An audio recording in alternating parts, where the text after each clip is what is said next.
básicamente es infarto agudo del miocardio, ¿no? Los tópicos que vamos a tratar es justamente básico, ¿no? Acá tenemos, entonces iniciamos, ¿no? Acá vemos justamente, esta es imagen de un vaso, ¿no? Un vaso coronario, ¿no?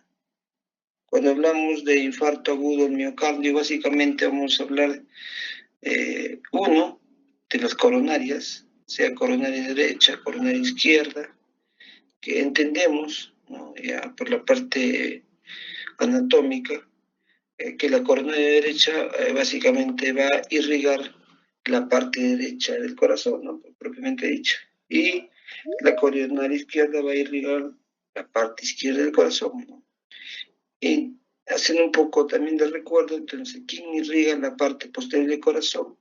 En el 80%, la descendente posterior se origina de la coronaria derecha y un 20% puede ser de la coronaria izquierda. Entonces, los fenómenos de infarto agudo del miocardio se dan básicamente, como dice acá, o el infarto del miocardio, porque es un síndrome agudo que se caracteriza por la aparición brusca de un cuadro de sufrimiento isquémico, o sea, falta de irrigación, falta de oxígeno hacia el músculo ventricular, ¿no? ¿Y eso por qué se produce? Generalmente se produce porque hay como vemos acá, un cuadro obstructivo. En el 80-90% de los casos, el infarto agudo del miocardio se da justamente por una placa ateromatosa, como vemos acá, ¿no? Acá hay un vaso normal, acá hay un vaso en el cual ya ha sufrido un daño progresivo, no de días, ¿no? Hablemos que es un daño progresivo ya de años, en el cual se ha formado en el endotelio vascular, en la parte intermedia, una placa heteromatosa que va a disminuir o va a crear disminución del flujo sanguíneo, como vemos acá, y esa disminución del flujo sanguíneo a nivel de las arterias coronarias, lo que va a crear probablemente primero es una insuficiencia del flujo sanguíneo coronario y una insuficiencia del flujo oxigenatorio a nivel del miocardio cardíaco. El problema no se da básicamente, cuando vemos acá una placa fija ateromatosa con disminución del flujo sanguíneo, probablemente vamos a hablar de una angina estable. Hablamos ya de un cuadro coronario agudo o una angina inestable cuando esta placa ateromatosa ha sufrido una ruptura, como vemos acá, y las sustancias procoagulantes, proestabilizadoras, hace que el flujo sanguíneo distal sea mucho menos y crea un cuadro obstructivo total. Cuando hablamos de infarto agudo del miocardio, sufrimiento, angina inestable, también debemos hablar de un punto crítico, que cuando hay daño miocárdico, el miocardio probablemente va a sufrir fases. Y una de las primeras fases es cuando el miocardio se ha aturdido. ¿Qué quiere ser aturdido? Quiere decir que hay flujo sanguíneo a nivel de los miocitos, pero está disminuido. El miocardio está confuso, aturdido. Pasa el tiempo, y hay isquemia prolongado y el miocardio puede pasar de un miocardio aturdido a un miocardio hibernado.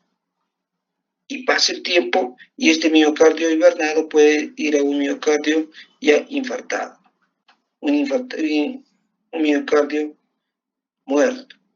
Entonces, cuando uno habla de cuadro coronario infarto agudo del miocardio, uno tiene que saber que hay fases. Hay una fase en la cual el miocardio se ha aturdido, una fase en la cual el miocardio se ha hibernado y un miocardio ya ha sufrido una necrosis. Hasta acá podemos probablemente rescatar el flujo sanguíneo, rescatar ese miocito dañado, pero de acá a acá ya es una vuelta inexorable. Ya no se puede rescatar, y el miocardio ha sido dañado, el miocardio ya está muerto. Entonces debemos decir que el tiempo es miocardio. Mientras más rápido solucionemos los cuadros coronarios obstructivos, mejor va a ser la evolución para el paciente. Mientras más tarde se realice la intervención primaria, peor para el paciente. Probablemente a veces nosotros vemos el cuadro coronario en etapa evolutiva donde ya no se puede hacer mucho. Ya ha sufrido un daño miocárdico importante, por lo tanto tiene que sufrir las complicaciones como son la falla cardíaca y la terapia tiene que ir para ello. cuanto a la epidemiología, hay variabilidad en relación a la mortalidad. Un paciente que se ha infartado, debemos saber que tiene mortalidad a corto plazo o durante la hospitalización unos días, mortalidad a corto plazo, a largo plazo y muy largo plazo. Generalmente va a depender del tipo de infarto agudo del miocardio. Entonces debemos saber que no solo hay un tipo de infarto agudo del miocardio. Yo ya les dije que lo usual es encontrar una placa ateromatosa en el 80 o 90% de los casos, pero no es el único tipo de infarto del miocardio. También hay un tipo 2, el cual está relacionado a oferta o demanda de ese miocardio. Como ejemplo, pongamos pues la anemia severa, el cual va a haber una disminución en la oferta de flujo sanguíneo. O las taquicardias, o taquiarritmias, en cual hay una disminución también del flujo sanguíneo, pero por una taquicardia. Entonces va a depender del grupo o del infarto agudo del miocardio para definir mortalidad. Pero debemos saber en esta gráfica que la mortalidad, cuando hablamos del tipo 1, que sea anaranjadito, pues puede llegar en la etapa de hospitalización hasta el 15%. Y cuando pasamos el año, otra vez incrementa entre un 15 a un 20% la mortalidad de infarto agudo al miocardio. O sea, ¿qué quiere decir? Que pacientes que se han infartado, la mortalidad no solo es a corto plazo, sino la mortalidad puede ser a largo plazo. Y cuando vemos el tipo 2 es mucho más, ¿no? El tipo 2, si uno no controla los factores adyacentes, probablemente la mortalidad llega por encima de los 60%. Entonces vemos que pacientes que han sufrido un infarto agudo del miocardio no son pacientes exentos de tener complicaciones que lo lleven a la mortalidad en el tiempo. Aún así, con la terapia farmacológica o sin la terapia farmacológica. Entonces, esta enfermedad es una enfermedad, pues, digamos, con alta mortalidad en el tiempo, si uno no recibe tratamiento adecuado. Aún así, recibiendo tratamiento adecuado, también está asociado a mortalidad. ¿Y en quiénes más se da? Mira, vemos acá, lo han dividido infarto agudo miocardio, un estudio del 2018-2023 en Perú, en el cual se ha evaluado los grupos etarios. Pacientes menores de 44 años, entre 20 y 44, pacientes de entre 44 y 54, de adulto joven, adulto mayor, y pacientes mayores de 65 años. En todos los grupos etarios, lo preponderante siempre son varones más que mujeres para Perú. Pero vemos que por encima de los 60 años, ya no es tanto la diferencial en relación a varones y mujeres. Probablemente esté en relación a que las mujeres han adoptado varios factores de riesgo o varios estilos de vida no saludables, al igual que el varón. Cuando uno ve la fisiopatología, por qué se forma o por qué se produce un infarto agudo del miocardio, debemos saber que generalmente no es una patología tan aguda, en realidad, ¿no? Tiene un proceso crónico de años para formar lo que vemos acá, esta placa ateromatosa. Entonces, primero vemos un endotelio normal. Ese endotelio normal va a sufrir por el cuadro de inflamación en el tiempo, y ese cuadro proinflamatorio puede ser por enfermedades cardiovasculares, por alteraciones a nivel justamente de una dislipidemia o otras alteraciones, se daña el endotelio, y este endotelio dañado va a producir primero contracción de esa zona y luego proliferación y finalmente formación de esta placa ateromatosa. El problema generalmente no es la placa ateromatosa, sino es la disrupción o la ruptura, como vemos acá. Se rompe la placa ateromatosa, ¿no? Como hay ruptura de la placa ateromatosa, empieza a haber sangrado. Y como hay sangrado, empieza a haber agregación plaquetaria para tratar justamente de reparar esa zona que está sangrando. Al reparar, justamente forma las plaquetas, forma la agregación plaquetaria, ¿no? Y esa agregación plaquetaria también va a ser cubierto por un trombo. Se activa el sistema procoagulante, el sistema coagulante a través del trombo, la trombina, protrombina, y finalmente obstruye totalmente el vaso sanguíneo, produciendo primero desde una angina estable, hasta un infarto agudo del miocardio, que puede ser un infarto Q o infarto no Q. Entonces el problema viene desde la alteración o disfunción endotelial, la formación de la placa y esa ruptura de placa por mecanismos propios del cuerpo que tratan de inhibir ese sangrado, activan el sistema plaquetario, activan el sistema procoagulante e inhiben el sistema fibrinolítico. ¿Y esto qué va a crear? Disminución del flujo coronario a nivel justamente muscular, provocando el infarto agudo al miocardio. Como ya les decía, esta fisiopatología es para el 70-80% de los problemas coronarios, porque ya conversábamos que cuando uno ve un infarto agudo al miocardio, no solo es del tipo 1 de placa obstructiva, sino hay 5 tipos de infarto agudo al miocardio. Asimismo, el tipo 2 está relacionado en relación a la oferta y demanda de oxígeno a nivel del músculo cardíaco. ¿Y eso por qué se da? Justamente se da en pacientes con anemia severa, en pacientes que están sufriendo una taquiarritmia aguda, taquicardias agudas, en pacientes que cursan con hipertiroidismo, hipotiroidismo. En ellos, el aporte de oxígeno a nivel justamente del miocardio va a estar disminuido y las demandas de oxígeno va a estar aumentada. Entonces, como está disminuido, uno de ellos justamente es la anemia grave, debido a una pérdida hemática, esto va a producir disminución de la precarga, disminución del gasto cardíaco y disminución de la presión arterial media. En respuesta a esto, hay una respuesta simpática, aumentando la frecuencia cardíaca, aumentando la resistencia vascular sistémica y aumentando el gasto cardíaco. Entonces vamos a ver que se va a dar uno por también falta de oxígeno, hace falta de demanda de aporte de oxígeno a nivel del miocardio, y otras famosas taquicardias o bradicardias, en el cual también va a producir ese mismo fisiopatología de disminución del flujo sanguíneo. Pero el grueso, el 70-80%, es placa ateromatosa rota. Ahora, cuando uno ve infarto agudo del miocardio, uno siempre tiene que saber que está asociado a factores de riesgo.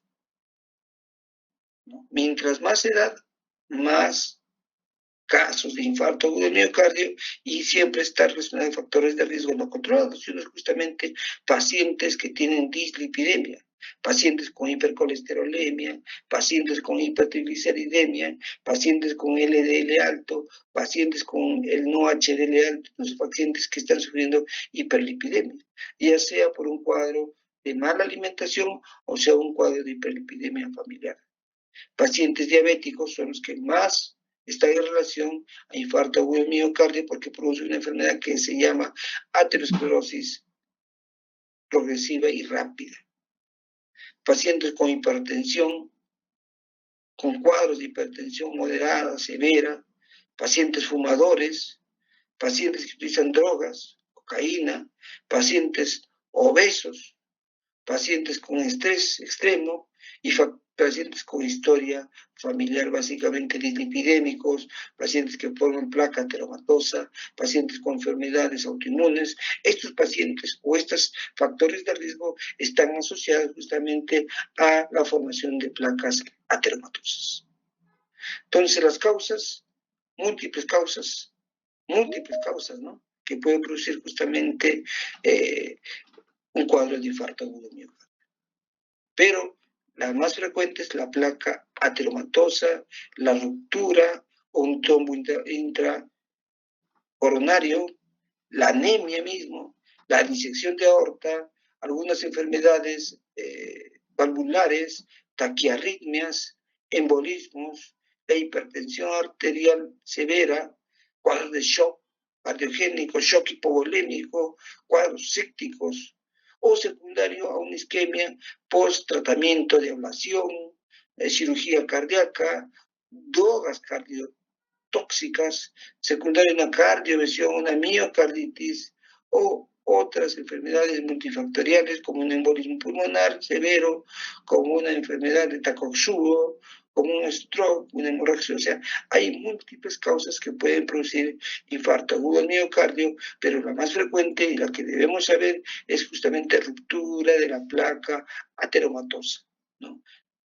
Cuando vemos los tipos de infarto agudo del miocardio, ya les hablaba, acá está la gráfica, el más frecuente está relacionado a placa ateromatosa, ruptura de placa ateromatosa, por consiguiente trata justamente de inhibir este sangrado y al inhibir el sangrado obstruyen totalmente el vaso, la misma formación plaquetaria, la misma formación del trombo y finalmente no hay flujo sanguíneo coronario y no hay tampoco una buena oxigenación a nivel de los miocitos y eso produce, cardiomiocitos, produce infarto agudo miocardio.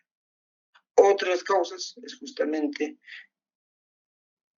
en el tipo 2, ¿no? Disminución del flujo sanguíneo coronario, pero esto puede ser por taquiarritmias, puede ser por diarritmias, puede ser justamente por una anemia, hipotiroidismo, o sea, aporte y demanda alterado. El tipo 3, ese paciente, el cual encontramos, paciente joven generalmente, el cual cursa con una muerte súbita. Al hacer los estudios, vemos que ha sufrido un infarto agudo del miocardio que lo ha llevado a la muerte súbita. El tipo 4 está asociado a pacientes que tienen una obstrucción, una placa ateromatosa rota. Entramos a hacerle un procedimiento de cateterismo cardíaco para colocación de stent y en intraprocedimiento el paciente se obstruye con una placa pequeña, con un trombo y produce pues infarto agudo miocardio. Intraprocedimiento en un cateterismo cardíaco. Es el tipo 4A. El 4B, ¿ya? El paciente está colocado un stent coronario y luego sufre un cuadro también de infarto agudo el miocardio secundario a la formación de stent. Un trombo en esa zona del stent obstruye la placa en tipo 4. Y en tipo 4C está relacionado a reestenosis, ya pasó tiempo, no está tomando de repente su medicamento y otra vez se forma otra placa ateromatosa y obstruye encima del stent y obstruye otra vez el vaso formando el tipo 4C. Y el tipo 5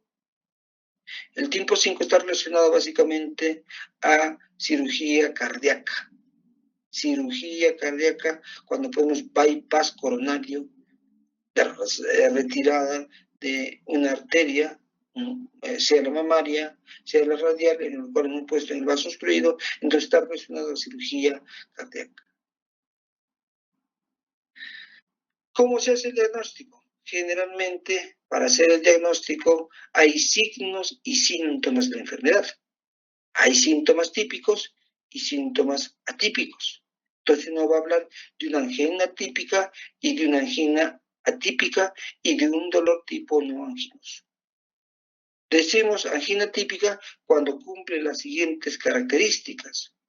Uno es un dolor torácico opresivo en el pecho, que muchas veces no solo es un dolor torácico opresivo, sino dura más de 20 minutos.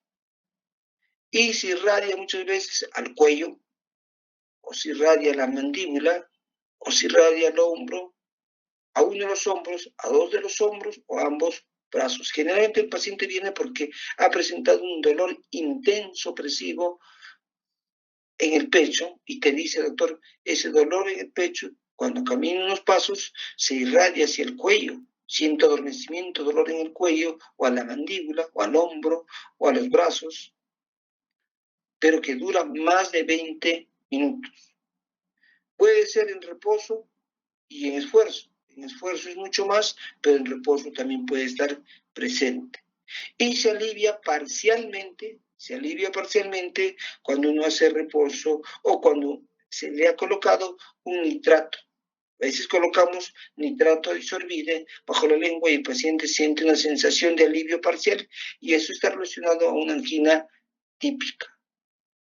Hablamos de angina típica cuando cumple dos de los siguientes criterios anteriores. Y hablamos de dolor torácico atípico cuando tiene otros síntomas, el cual ya lo vamos a definir más adelante. Y hablamos de dolor torácico no anginoso si solo cumple un criterio. Cuando vemos la puntuación en pacientes que han tenido un dolor torácico de angina de pecho o un dolor torácico de infarto agudo al miocardio, vemos que el dolor retroesternal tiene una puntuación bien alta. El dolor precordial tiene una puntuación también elevada, que si irradia mandíbula epigastrio, bueno, tiene una puntuación de +1, que vaya a la zona apical, no es tan frecuente, que si irradia ambos brazos, a uno de los brazos, es frecuente, que si irradia espalda, también no es tan frecuente, pero más frecuente es ambos brazos, que sea opresivo, más frecuente, molestia opresiva, un pinchazo nos aleja del cuadro coronario, el tipo de dolor intenso nos acerca, menos intenso nos aleja, y que se alivie con nitroglicerina, pues eso nos incremente para definir un cuadro de infarto agudo al miocardio, ¿no? Asimismo, vemos justamente acá los síntomas atípicos, ¿no? ¿Cuáles son los síntomas atípicos? Los síntomas atípicos, uno es disnea, otro, no lo he puesto acá, es epigastralgia, un dolor como si fuera una gastritis, otro es justamente el síncope, pérdida de conocimiento, otro la confusión. ¿En quiénes se dan los síntomas atípicos? Los síntomas atípicos se dan generalmente en 5 tipos de pacientes. Uno es pacientes con una enfermedad renal crónica, y muchos de ellos terminal. Pacientes con enfermedad renal crónica pierden la capacidad para probablemente presentar dolores típicos. Entonces le presentan dolores atípicos o síntomas atípicos, como ya son disnea, epigastalgia, síncope, confusión, entre otros. ¿Quiénes más presentan, aparte del paciente con enfermedad renal crónica? Pacientes diabéticos, pacientes añosos, ancianos, pacientes con alteraciones mentales progresivas. Estos pacientes probablemente están en relación y pacientes postmenopáusicos a presentar dolor torácico atípico. Y acabemos, ¿no?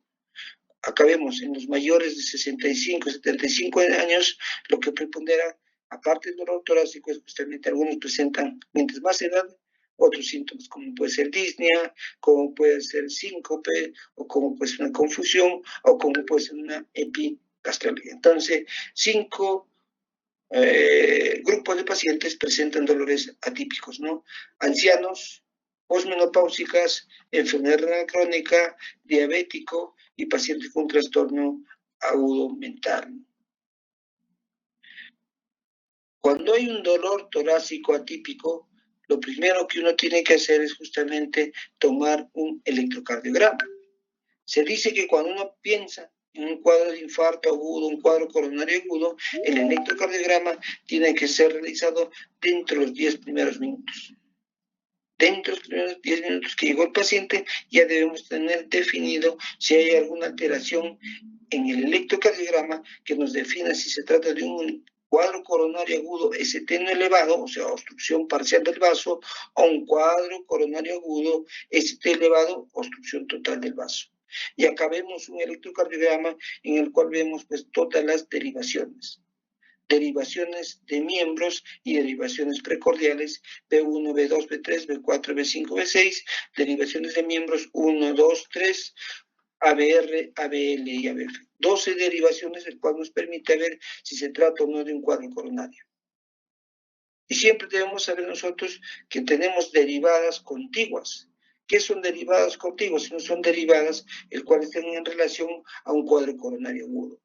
Cuando uno ve un cuadro coronario agudo, una alteración del segmento, uno tiene que ver primero alteración del segmento T y onda, o del segmento ST y onda T. El segmento ST y onda T son las que se alteran cuando uno ve un cuadro coronario agudo. Entonces, cuando vemos infarto agudo del miocardio, uno tiene que pedir un electrocardiograma dentro de los 10 primeros minutos y uno tiene que basarse viendo el segmento ST y la onda T. Debemos decir que cuando uno ve la onda T tiene que ser positiva en todas las derivadas y puede ser negativa en la derivada 1, en la derivada 3 y en la derivada ABR, siempre negativa. Siempre negativa la onda T en derivada BR, puede ser positivo o negativa en 3 y siempre positivo o negativa en B1. En las demás derivadas, el segmento ST tiene que ser al nivel del TP, como vemos acá, segmento ST al nivel de TP, segmento ST al nivel de TP. Y las T tienen que ser positivas, todas las derivadas. Entonces, para hablar de un cuadro de infarto o angina de pecho o un cuadro de infarto agudo de miocardio, uno tiene que saber que también hay relación, hay derivadas contiguas. ¿Qué quiere decir? Que 1 y ABL son derivadas contiguas porque ve la cara lateral superior del corazón.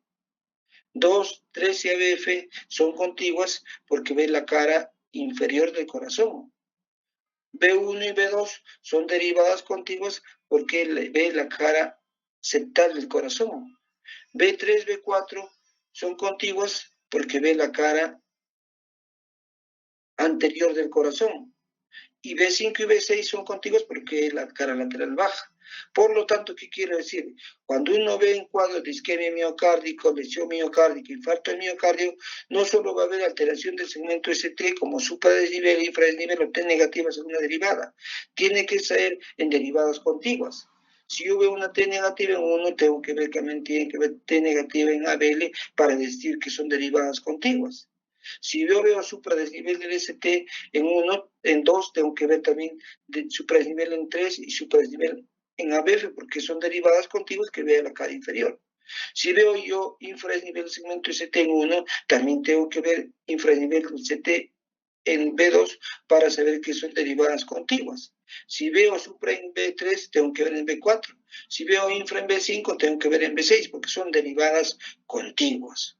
O sea, cuando uno ve un infarto agudo al miocardio, tiene que ir a ver el segmento ST y la onda T, si está suprado, infrado o está T negativas, pero en derivadas contiguas. Entonces, ¿qué dice la teoría? Dice la teoría, cuando uno ve un cuadro coronario ST no elevado, significa obstrucción parcial del vaso. Cuando uno ve un cuadro coronario ST elevado, significa obstrucción total del vaso, como vemos acá, ¿no? ST no elevado, o sea, ¿no? Síndrome coronario ST no elevado, obstrucción parcial del vaso, síndrome coronario elevado, obstrucción total del vaso. ¿Qué trastorno electrocardiográfico se ve en un ST no elevado? Acá, como acá vemos, infradesnivel del ST, mira, este ST está infrado, mientras que el ST en un electrocardiograma normal, mira, está a nivel del TP, mira, el ST está a nivel del PP, o sea, no está ni suprado ni infrado. Cuando uno habla de cuadro coronario ST no elevado, vemos que puede haber infradesnivel del ST o T negativas en derivadas contiguas. Y cuando hablamos de ST elevado, obstrucción total del vaso, vemos que ya lo que se va a ver es supradesnivel del ST. Este supradesnivel del ST va a ser también en derivadas contiguas. Entonces, ¿qué nos dice? Para definir un cuadro de infarto agudo del miocardio, primero uno tiene que tomar un electrocardiograma de 12 derivadas, como vemos acá, y ver justamente la cantidad para saber dónde es el daño.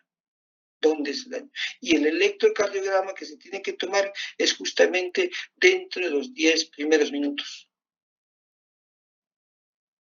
Para definir con este electrocardiograma si se trata de un síndrome coronario agudo, ST elevado, o un síndrome coronario agudo, ST no elevado.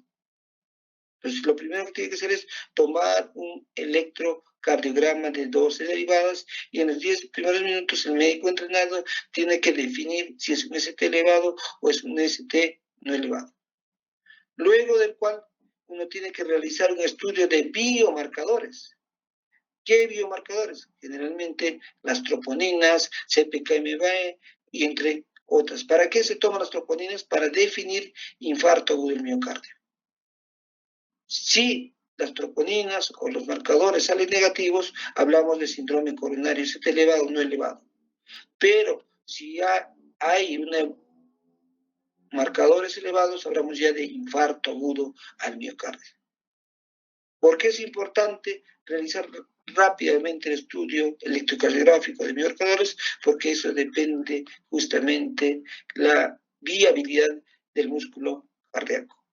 Viabilidad del músculo cardíaco. Entonces vemos acá el diagnóstico electrocardiográfico es importante. Ver si hay un ST elevado, en derivadas contiguas, que nos va a indicar inclusive la cara y la arteria responsable, ¿no? Hay un ST elevado, ¿no? Punto J elevado, ¿no? ¿Qué quiere decir cuando encontramos ST elevado? Obstrucción total del vaso arterial. ST elevado significa obstrucción total del vaso arterial. ¿Qué dice la teoría? Si la elevación del segmento ST es más de 1 milímetro, o sea, de acá a acá es más de 1 milímetro, más de un cuadradito, en todas las derivadas, excepto en B2 o B3, hablamos de un ST elevado. Para B2 o B3 va a ser, el punto de corte va a ser diferente. Va a depender, justamente para derivada B2 y B3 va a depender si es mujer o es varón. O sea, ¿no? Si es mujer, el ST elevado tiene que ser más de 0.15, o sea, más de un cuadradito y medio en B2 y B3. ¿Sí? Si es varón, va a depender, si es menor de 40 años, en B2 y B3 tiene que ser más de 2.5 cuadraditos de ST elevado para B2 y B3. Y si es menor de 40 años, para varón, más de 0.2 milivoltios, o sea, más de 2 cuadraditos de ST elevado. Y si encontramos un cuadro coronario parcialmente obstructivo, vemos depresión del ST o cambios en la onda T. Cuando damos infranivel o depresión del ST, tiene que ser solo más de medio cuadradito, 0.05 milivoltios, en derivadas contiguas. Derivadas contiguas, ¿qué quiere decir? Cuando nosotros vemos un cuadro coronario, vamos a ver el segmento ST, o sea, supradesnivel ST o infradesnivel del ST, pero en derivadas contiguas. ¿Por qué en derivadas contiguas? Porque si vemos supradesnivel del ST en 1 y ABL ve la cara lateral alta. O sea, si yo veo supradesnivel del ST en 1 y ABL, voy a decir que es infartado, o probablemente la cara lateral alta. Si veo supradesnivel de 2 o 3 ABF, que son derivadas contiguas, voy a decir que el infarto ha sido en la cara inferior. Si veo B1 y B2 suprado, voy a decir que el infarto ha sido en la cara septal, septo interventricular. Si veo B3 y B4, voy a decir que el infarto ha sido en la cara anterior. Y si veo B5 y B6, voy a decir que el infarto sea en la cara lateral baja. Inclusive puedo definir la arteria responsable, ¿no? 1 y ABL, como es la cara lateral alta, y B5 y B6 lateral baja, puedo decir que la arteria responsable es la circunfleja. Si veo 2 o 3 EBF supradesnivel, voy a decir que es la cara inferior. ¿Y quién irriga la cara inferior? La coronaria derecha. O sea, el coronaria derecha es el que está dañado. Si veo B1 y B2, o B3, B4, B1 y B2, voy a decir probablemente en la cara septal. ¿Y quién irriga la cara septal? La descendente anterior, ¿no? Entonces va a depender justamente del infarto, a donde yo veo también para definir si es un cuadro agudo de infarto agudo de miocardio con daño de alguna cara. Entonces es importante definir justamente el supradesnivel. Y acá vemos, ¿no? Supradesnivel, hemos dicho, ¿no? Más de 1 milímetro en todas las derivadas, excepto en B12, B3, dependiendo si es mujer, más de 1.5 de supradesnivel. Si es menor de 40 años en B2 y B3, menor de 40 años, más de 2.5. Y si es mayor de 40 años, en varón, más de 2 milímetros de supradesnivel del ST. Y generalmente cuando hay supradesnivel, obstrucción del vaso, el supradesnivel se va con elevación de la onda ST, pero va como un espejo con infradesnivel del ST. Con esto, acá está infradesnivel, ¿no? Hablamos de infradesnivel del ST en cuadros coronarios o construcción parcial, cuando este infradesnivel, como vemos acá, es más de 0.05, o sea, el infrado está más de medio cuadradito, en derivadas contiguas igual, ¿no? Una cosa es tener obstrucción total del vaso, cuando el tratamiento es más rápido, más agresivo, y una cosa es tener un cuadro coronario con obstrucción parcial del vaso con T negativos o infradesnivel en derivadas contiguas, el cual el manejo va a ser diferente. Entonces vemos acá justo, yo les decía, ¿no? Acá, por decir, vemos un cuadro coronario, ¿no? Acá veo, si uno ve acá la gráfica, uno diría, doctor, acá está suprado, ¿no? Suprado, 2, 3 y ABF, ¿no? Si fuera varón o mujer, yo diría, el supradesnivel está más de 1 milímetro. Sí, hay B2 y B3, no, hay 2, 3 ABF. Entonces, el supradesnivel más de 1 milímetro, sea varón o mujer, en 2, 3 ABF derivadas contiguas, me indica que hay un cuadro de ST elevado, que ha agarrado cara inferior. ¿Y quién es la cara inferior? La coronaria derecha. O sea, hay una lesión obstructiva en la coronaria derecha, el cual se ha roto la placa ateromatosa y ha obstruido totalmente el vaso, por eso hay un ST elevado en cara inferior y el daño es a nivel de la coronaria derecha. Pero como cuando hay un cuadro obstructivo total, siempre tiene que haber algunas alteraciones. Y uno es infradesnivel del ST, o sea, va como imagen en espejo. Casi todos los que cursan con supradesnivel del ST va también con infra. Ahí acá vemos, ¿no? El infra es nivel del ST. Si uno ve 1 y ABL, diría, doctor, yo también veo infrado el 1 y veo infrado el ABL. Y son derivadas contiguas. Entonces uno dice, doctor, ¿qué hay? ¿Un cuadro coronario ST elevado y un cuadro coronario ST no elevado? En realidad no. Acá lo que manda, cuando vemos un cuadro coronario ST elevado, lo que manda es el daño mayor. O sea, acá hay un cuadro coronario ST elevado en la cara inferior, pero con efecto de espejo ha producido también un ST no elevado o un infradesnivel ST en uno y ABL. Pero lo que manda es el daño mayor. Entonces, cuando uno ve supradesnivel en 2, 3 ABF, como vemos acá, 2, 3 ABF, uno dice la cara inferior está dañado, por lo tanto la coronaria derecha está dañado. Cuando uno ve un supradesnivel en 1 y ABL, acá no hay, acá hay infradesnivel, ¿no? Dice que está dañada la cara lateral alta y la circunfleja es la que está dañada. Cuando uno ve V5 y V6, dice que está dañada la cara lateral y la circunfleja está dañada. Cuando uno ve justamente la cara anterosectal, va a ir a B1, B2, B3, que es la coronaria izquierda, o sea, va a depender del daño que encontramos. Ahora, ¿puede haber también infarto agudo del miocardio? Sí, de la parte derecha, claro, del ventrículo derecho. Entonces nosotros tenemos que hacer otro tipo de electrocardiograma en el cual tenemos que poner los electrodos en la parte posterior y ver cómo está B3, B4R para ver si el problema es en la coronaria derecha. ¿Sí? Entonces, un electrocardiograma es importante dentro de los 10 minutos para definir el daño miocárdico. Acá vemos, por decir, un electrocardiograma, un paciente con infarto agudo del miocardio. Si uno evalúa, le diría, doctor, yo veo ST elevado en B3, ST elevado en B4, ST elevado en B5 y ST elevado en B6. Es más de un, imaginemos que sea mujer, y la mujer, ¿qué condiciones cumple? Que el ST elevado en B2 y B3 tiene que ser más de 1.5. ¿Cumple? Sí cumple, mira, ¿eh? Acá tendrá siquiera 3 de elevación. Y son derivadas contiguas, sí, B3 con B4, B5, B6. Que ve esto la cara anterior y acá ve la cara septal. Entonces, esto es un cuadro de ST elevado que ha dañado la cara anterior y la cara lateral baja, que es irrigación de la coronaria izquierda. Y vemos acá otro cuadro coronario. Mira, este es ST elevado, obstrucción total del vaso. En este caso, mira acá, es otro electrocardiograma en el cual no vemos un ST elevado, pero sí vemos infradesnivel del ST en 1 y ABL, infradesnivel ST en B1 y B2. ¿Cuándo tiene que estar inflado? Más de 0.05, o sea, más de medio cuadradito, en derivadas contiguas. Entonces, ¿hay derivadas contiguas? Sí. Entonces, hablamos acá de un cuadro ST no elevado. Mientras que hay un ST elevado acá de cara anterior y septal baja, acá vemos un ST no elevado. Asimismo, después de ya definir electrocardiográficamente si se trata o no de un cuadro coronario, uno tiene que pedir biomarcadores. ¿Y para qué se piden los biomarcadores? Para definir si hay infarto.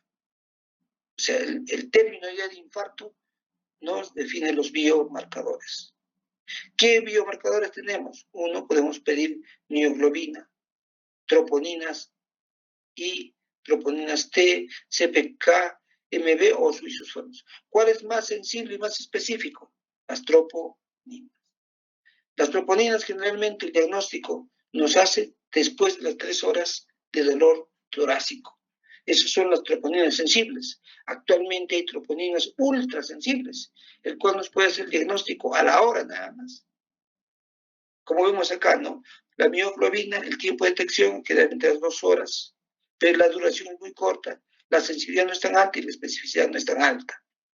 Si hablamos de CPKMB, se eleva a las 3 horas, solo está elevado 1 o 2 días, y bueno, la sensibilidad y especificidad es alta, pero no la adecuada.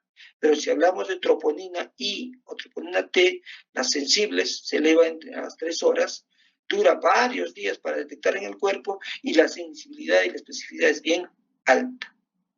Sensibilidad y especificidad es bien alta. Pero las troponinas ultrasensibles, que no lo he puesto acá, se elevan ya a la hora.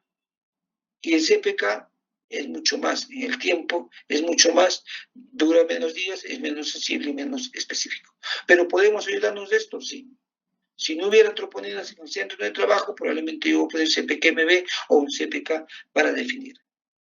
Y uno tiene que hacer una curva de troponinas o una curva también de CPKMB, no solo es hacerle uno. Llegó el paciente, digo, ya está más de 3 horas de dolor, le saco unas troponinas. Luego, a las 6 horas le saco otras troponinas y puedo sacar a las 9 horas para ver si hacen curva positiva o curva negativa. Si la variabilidad entre una troponina y otra troponina es mayor del 20%, realizado a las 3 horas, 6 horas o 9 horas, se dice infarto agudo al miocardio con troponinas positivas. Eso es importante, porque a veces hay patologías en las cuales eleva las troponinas, pero no hacen curva, y no está en relación al cuadro coronario. Entonces las troponinas tienen que ser curva de troponinas, ¿no? ¿Cuál es mejor? Mejor es justamente las troponinas ultrasensibles o la troponina I y la troponina T, mejor que los demás marcadores, más sensible y más específico. Entonces, lo primero que uno tiene que pedir es troponinas, pero siempre evaluar cuánto es el tiempo de dolor. Si el dolor es 1 hora, nos va a salir negativo. Por encima de las 3 horas recién son marcadores positivos. Ahora, ¿hay nuevos biomarcadores? ¿Sí que se está trabajando? Sí. Pero estos nuevos biomarcadores ya se están trabajando en base a que uno para definir si hay necrosis, otro para definir si el paciente todavía no se ha infartado, no ha hecho cuadro coronario, pero probablemente esté en relación a que hay infarto agudo del miocardio, o sea, son promarcadores, marcadores que nos va a definir este paciente está en riesgo de hacer o no un infarto.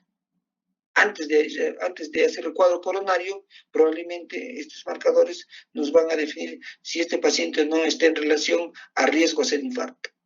Uno son justamente marcadores de la enzima glaxidasa, marcadores para definir si hay desestabilización de la placa ateromatosa o ruptura de la placa, si hay marcadores proinflamatorios en relación a pacientes que pueden sufrir un infarto agudo del miocardio, ¿no? Marcadores en relación a ribonucleicos circulantes que están en relación justamente a toda ruptura de placa. Entonces, estos van a ser los nuevos marcadores para definir sanguíneos, ¿no? Para definir si estamos o no en riesgo de hacer o tenemos una placa o en riesgo de hacer una ruptura de placa. Estos marcadores, si es que pues saldrían pues, al mercado, serían buenos, ¿no? Porque ya sabemos qué pacientes probablemente va a sufrir infarto agudo del miocardio en el tiempo. Y en función a eso podemos hacer justamente el tratamiento primario, ¿no? Asimismo, el estudio ecocardiográfico es importante cuando hay un infarto agudo del miocardio para definir cuál es el daño miocárdico, cuál se ha infartado, la zona septal, la zona apical, la zona lateral, el ventrículo derecho, o sea, qué es lo que se ha infartado, para definir justamente si la función sistólica ha dañado, si está levemente reducida, moderadamente reducida, si se ha complicado con una falla cardíaca, si ha hecho ruptura o complicaciones mecánicas como ruptura de las cuerdas tendinosas, ruptura de los músculos papilares, si hay un daño valvular. Entonces la ecocardiografía es un rol importante cuando uno habla de infarto agudo al miocardio. En relación al diagnóstico, también ya justamente ya son estudios mucho más sofisticados. ¿No? Actualmente se utiliza el IBUS o el OCT, que son justamente estudios invasivos de cateterismo con guía ecográfica, el cual nos permite definir si solo es un daño de una placa ateromatosa, si es un cuadro, de repente, no una placa ateromatosa, no es un vasoespasmo, o si está en relación a una ruptura o no de placa. El IBUS y el OCT nos permite de manera ya directa definir cómo está esa coronaria, ese estudio a nivel endotelio. Son los últimos estudios que se realizan actualmente para definir justamente infarto agudo del miocardio dentro de un paciente pues, que está haciendo un cuadro o un evento agudo. Asimismo, cuando uno ve a un paciente con infarto agudo del miocardio, tiene que dañarse y tiene que definir cuál es el pronóstico y justamente el puntaje de Grace para definir mortalidad a los 6 meses o mortalidad durante la hospitalización. Y vemos así justamente que si el Grace es menor de 108, probablemente la mortalidad es menos del 1%. Si el Grace es entre 109 y 140, el puntaje es, la mortalidad sube, y si es más de 140, la mortalidad es un poquito mayor. La mortalidad también intrahospitalaria de 6 meses es igual, el puntaje es muy parecido. El KILIP significa para también ver la estratificación de riesgo. Si el KILIP es bajo, quiere decir menos complicado, mientras el KILIP es más alto, más riesgo de mortalidad. KILIP bajo, acá significa que no hay signos y síntomas de falla cardíaca, o sea, no es mucho el daño miocárdico. El KILIP 2 significa congestión pulmonar, o sea, el daño probablemente es leve. El KILIP 3 ya hace edema agudo pulmón, por lo tanto, el daño miocárdico es bastante apreciable, y el KILIP 4 está relacionado a un shock cardiogénico, por lo tanto, la mortalidad es alta. Mientras más KILIP tengo, mortalidad es mucho más alta. Entonces, cuando uno tiene que estratificar un paciente con un infarto agudo del miocardio, siempre tiene que estratificar el puntaje Grace para saber cuál es su mortalidad, y el puntaje de estratificación, que es el KILIP, para definir básicamente la mortalidad. En cuanto al tratamiento, ya habíamos dicho, o la fisiopatología, que el problema es justamente que se ha inhibido la fibrinólisis, la placa ha sufrido una ruptura, hay un sangrado, por lo tanto hay una agregación plaquetaria que va a obstruir el vaso, hay una etapa de coagulación que va a obstruir más el vaso, y eso va a disminuir el flujo sanguíneo coronario y por lo tanto va a producir infarto agudo al miocardio. Entonces entendemos justamente que la terapia debe ser, uno, inhibir la formación de la formación de plaquetaria, inhibir la formación plaquetaria, inhibir la coagulación y estabilizar la placa para evitar el sangrado. Entonces deben ser los 3 ejes, ¿no? O deben ser antiplaquetarios para que no se forma, anticoagulantes para que no se coagule, y para fijar la placa, hipolipemiantes. Antiguamente, cuando iniciamos el tratamiento para infarto agudo del miocardio en los años 1900 a 1950, no teníamos muchos fármacos, el cual podían incrementar sobrevida e incrementar justamente o disminuir mortalidad. Lo que utilizábamos entre el 90 o 1900 y 1950 básicamente era oxígeno, calmar el dolor con morfina y probablemente terapia paliativa. No podemos utilizar nada más, reposo, nada más. Pero ya desde los años 70 empezó a aparecer los trombolíticos. ¿Qué eran los trombolíticos? Como la estreptoquinasa, eran sustancias que trombolizaban el coágulo, que se rompía de manera todo ese coágulo tromboso, y producían pues una disgregación de esa placa. Entonces había terapia endovenosa trombolítica de los 70. Ya en el año 90 aparece justamente el cateterismo cardíaco, ¿no? Hacer un cateterismo cardíaco para colocación de un stent. Primero solo era dilatar el vaso, o sea, solo entrabas con cateterismo y abrías el vaso por dilatación, y luego aparecieron los famosos stent coronarios, que actualmente están en boga y que actualmente se utilizan. Entonces, la evolución en cuanto al tratamiento justamente del pasado, presente y futuro ha sufrido una evolución pues de buena manera, y que ha ayudado a que los pacientes disminuyan la mortalidad y aumente la supervivencia. Entonces, dentro del tratamiento uno siempre tiene que pensar que primero tenemos que calmar el dolor. Y para calmar el dolor vamos a necesitar varias drogas. Podemos utilizar morfina, fentanilo. Si el paciente cursa con un cuadro de hipertensión severa, presiones muy altísimas y dolor torácico, probablemente nitroglicerina. Nitroglicerina sublingual o endovenoso para pacientes que tienen unas presiones altísimas. Y si no, morfina o fentanilo para disminuir el dolor.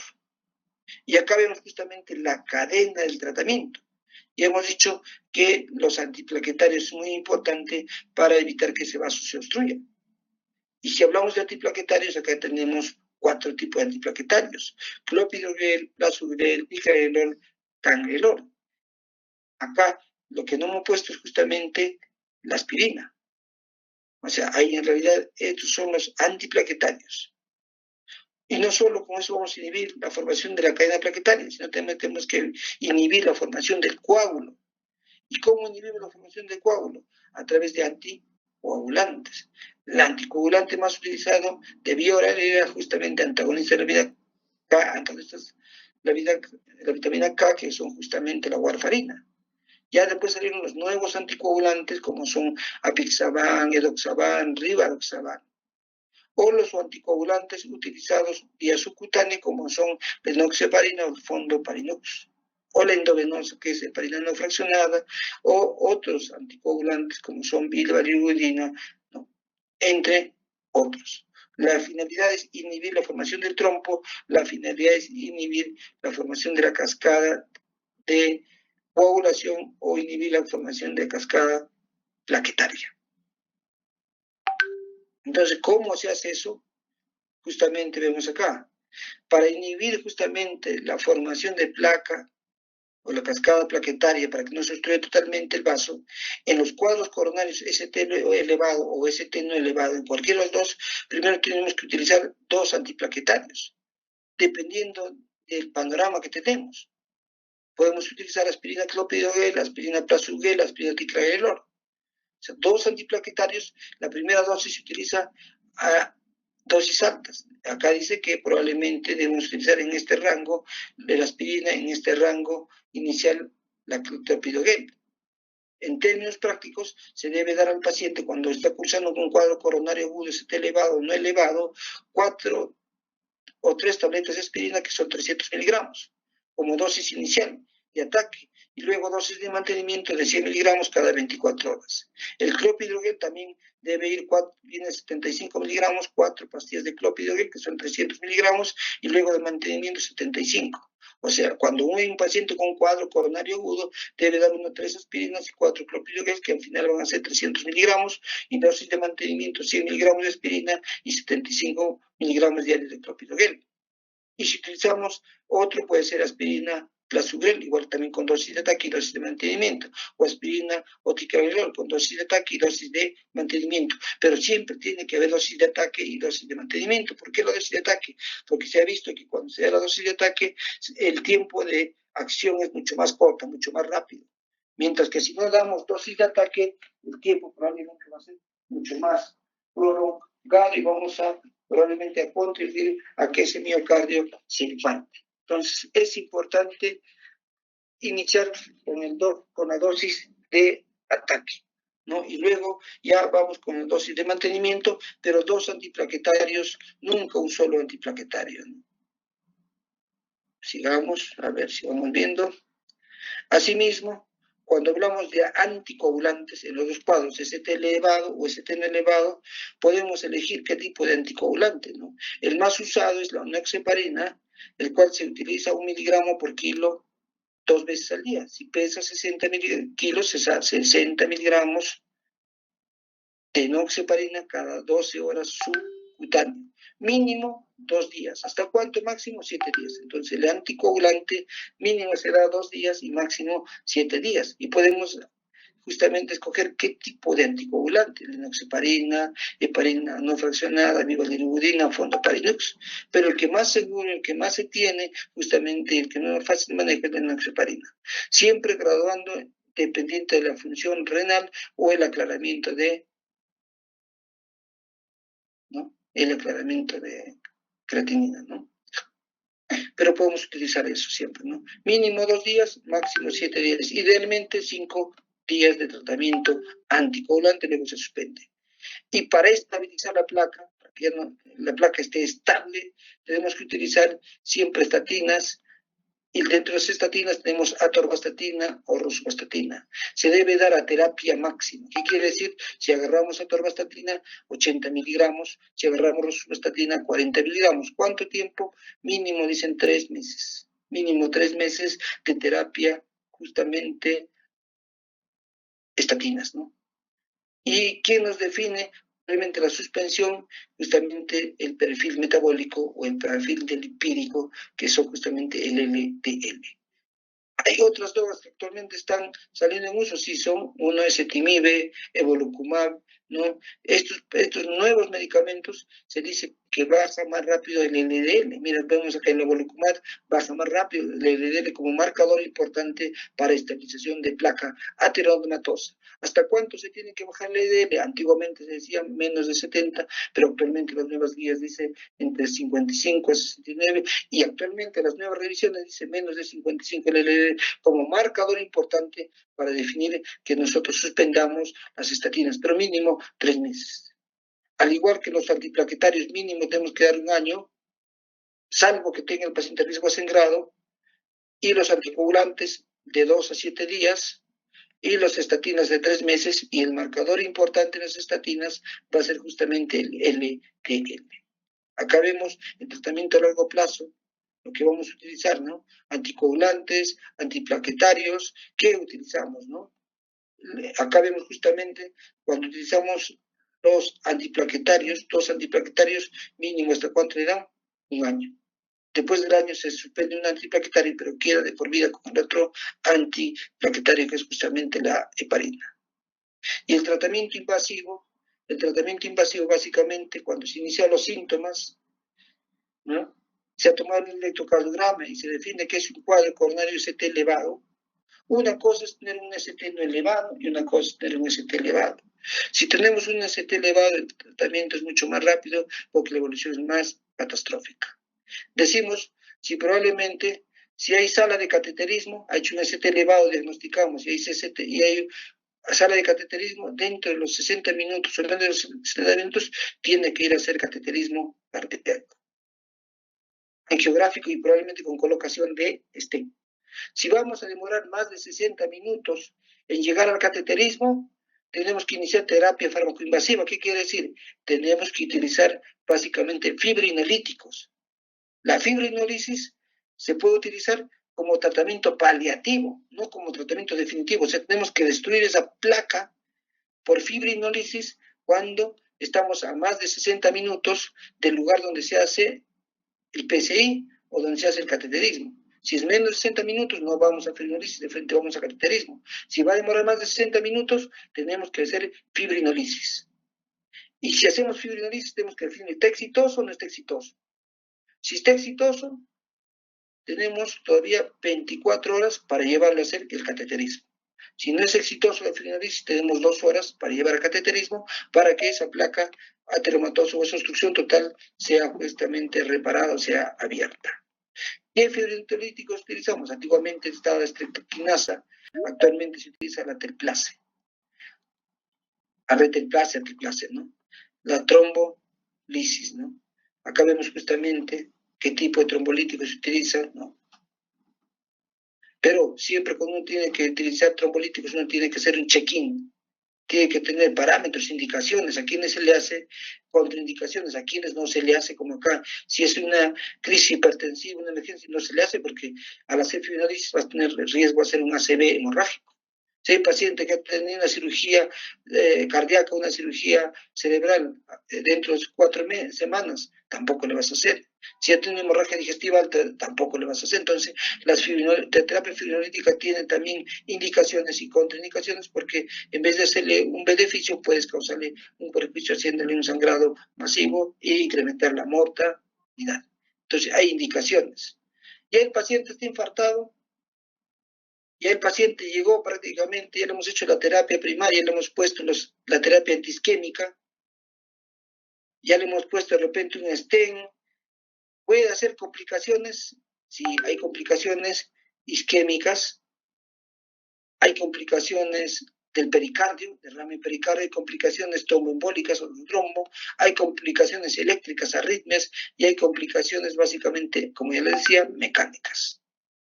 ¿Qué complicaciones pues, mecánicas tenemos acá, no? Ruptura de la pared libre del ventrículo, un pseudoneurismo en el ventrículo, una dilatación sacular, un shock cardiogénico básicamente por falla ya generalizada del ventrículo, ruptura del ventrículo derecho o ruptura justamente o daño a nivel del tracto de salida, a nivel valvular, justamente a nivel de las cuerdas tendinosas, músculos papilares. O puede haber también complicaciones eléctricas. Una de las complicaciones eléctricas es justamente las taquicardias, fibrilación ventricular, taquicardia ventricular, o puede ir con varias arritmias dependientes de marcapaso, o puede haber otras complicaciones secundarias al infarto agudo del miocardio.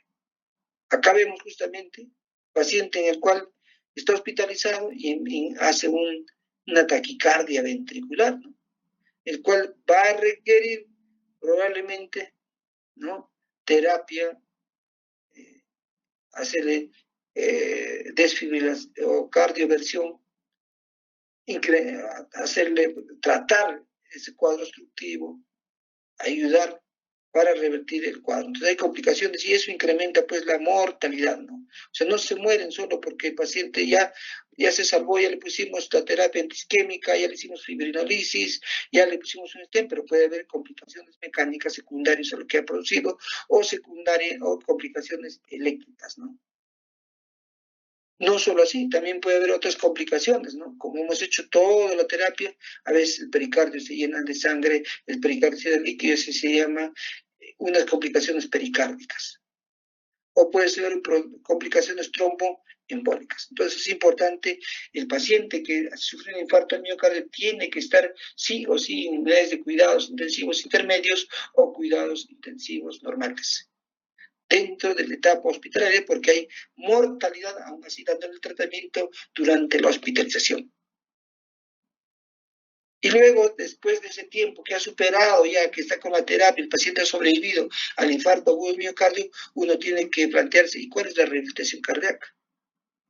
Y dentro de la rehabilitación cardíaca tenemos que ver justamente al paciente la nutrición. Probablemente tiene que cambiar bastante su nutrición, tiene que ir al nutricionista. Tenemos que manejar el peso, tiene que bajar de peso, tenemos que manejar la presión adecuada, tenemos que ver justamente el control lipídico, ver el colesterol, triglicéridos, el LDL, si es diabético, manejar bien la diabetes, si es tabaco, suspender, si es alcohol, suspender, y lo más importante también, este paciente ya necesita terapia psicológica y la actividad física que debe realizar. Uno tiene que definir cuánto de actividad física tiene que realizar. En realidad, ya hay unidades de cuidado o unidades de secundarios de rehabilitación cardíaca, ¿no? Hay unidades ya, ¿no? Aparte de la terapia médica, que está bastante avanzada, hay ya terapia justamente de apoyo dietético, en ejercicios, en dejar de fumar, pero sí lo que en disminuir el consumo de alcohol, pero sí lo que no llegamos y de repente nos hemos olvidado y nos falta a nivel todos justamente la terapia psicológica, porque este paciente no queda ya igual, se ve limitado y por lo tanto este paciente ya queda muchas veces ansioso, depresivo. Entonces tiene que ver el psicólogo de todas maneras para tratar la depresión, para tratar justamente, darle soporte social, para ayudarle pues justamente en los estilos de vida, ¿no? Esto es muy importante, ¿no? La parte psicosocial no se ha visto y actualmente los nuevos estudios también están en boga en incrementar o añadir justamente a todos los médicos que apoyan a la terapia y rehabilitación, también los psicólogos juegan un papel importante y trascendental a la hora de abordar pacientes con infarto agudo del miocardio. Bueno, en realidad gracias, siempre aprender es un proceso constante o no es nada, ¿no? Siempre hay que aprender poco a poco, ¿no? Ya, acá nos quedamos, chicos. Hola, hola, hola, hola, hola, hola. Sí, doctor, está bien, gracias. Mira, el examen va a venir 5 preguntas. Cuadros coronarios, casos clínicos, hipertensión arterial y falla cardíaca, ¿no? Los tres. ¿Ya? Ya le voy a enviar las preguntas al doctor. Por favor, mi grupo que está rotando, que me escriba al WhatsApp para poner sus notas de una vez ya y mandarle al doctor. Ya tengo las notas de ellos, pero se me ha en el WhatsApp un poquito, había tenido problemas. Que me escriba, por favor, mi grupo que ha rotado. ¿Ya? Nada más. Nos vemos en la clase que viene, ¿no? Que es justamente hipertensión pulmonar. ¿Ya? Nos vemos, cuídense. Hasta luego. Buen día. Hasta luego, doctor. Muchas gracias. Hasta luego.